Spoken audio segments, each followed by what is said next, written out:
और एसआईआर पर दिल्ली टू पटना हलचल बहुत तेज है। आज चुनाव आयोग ने राहुल गांधी के वोट चोरी के आरोप का जवाब दिया और तेजस्वी यादव के नाम काटने के आरोप पर भी उन्हें पूरी लिस्ट थमा दी कि नाम नहीं कटा है। इस बीच चुनाव आयोग ने ऐलान किया है कि बिहार में मतदाताओं को नया वोटर कार्ड दिया जाएगा।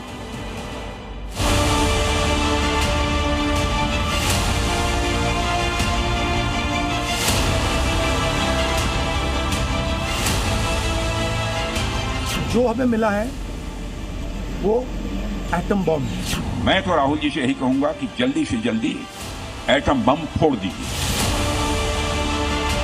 हिरोशिमा और नागासाकी वाला नहीं, ये एटम बम है चुनाव आयोग वाला। स्पेशल इंटेंसिव रिवीजन पर छिड़े सियासी संग्राम वाला।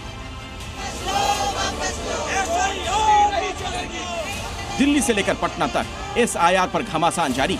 नेता प्रतिपक्ष राहुल गांधी ने दावा किया चुनाव आयोग ने वोट की चोरी की, ईसी ने बीजेपी को फायदा पहुंचाया।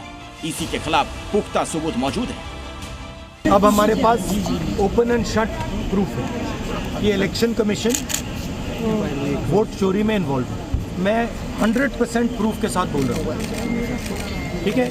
और आप सबको पता लग जाएगा जैसे ही हमने ये रिलीज किया, पूरे देश को पता लग जाएगा कि इलेक्शन कमीशन वोटर चोरी करा है। किसके लिए करा रहा है, किसके लिए करा रहा है? बीजेपी के लिए करा रहा है। राहुल गांधी के आरोपों पर चुनाव आयोग भी एक्शन में आया और उनके पत्र भेजने वाली बात को सिरे से खारिज कर दिया। राहुल गांधी को चुनाव आयोग ने पत्र भेजा, राहुल गांधी ने पत्र का जवाब नहीं दिया। इसी ने कहा राहुल बेतुके आरोप लगा रहे हैं। चुनाव आयोग को कोई पत्र नहीं लिखा गया। ईसी कर्मचारियों को धमकाया जा रहा है। कर्मचारियों को धमकाना निंदनीय है। बिहार में वोटर लिस्ट के ड्राफ्ट पर पहले ही बवाल मचा हुआ है। तेजस्वी यादव ने भी नया शिगुफा छोड़ते हुए दावा किया उनका नाम भी वोटर लिस्ट में नहीं है।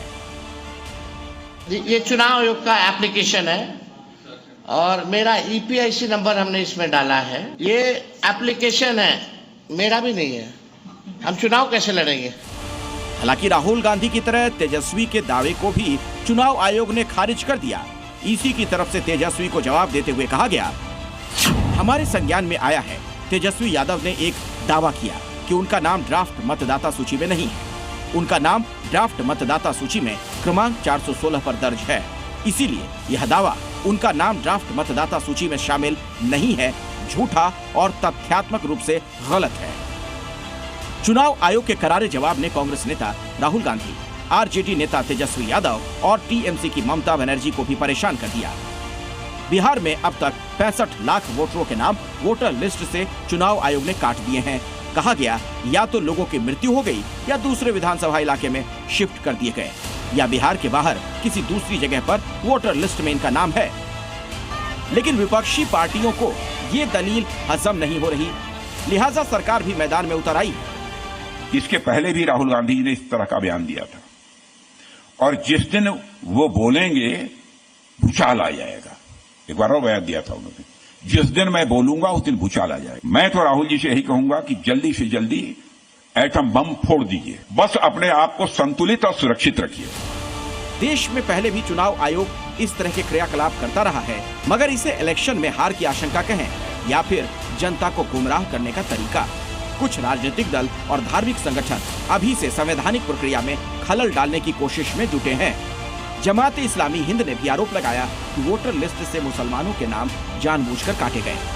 बिहार में जो कुछ सामने आ रहा है और जिस तरह से इलेक्शन कमीशन इस पूरी एक्सरसाइज को कर रहा है, उससे ये अंदेशा है कि बहुत बड़ी संख्या में जो वैलिड वोटर्स हैं उनको वोटर लिस्ट से बाहर कर दिया जाएगा। और विशेष रूप से मुस्लिम समुदाय जिन इलाकों में ज्यादा बड़ी संख्या में है, उनका सेलेक्टिव डिलीशन का खतरा इससे पैदा हो गया है। चुनाव आयोग के जवाब से विपक्ष संतुष्ट हो इसकी उम्मीद कतई नहीं की जा सकती, क्योंकि मुद्दा सियासी है और सरकार पर आरोप के लिए विपक्ष को ये मारक तीर नजर आ रहा है।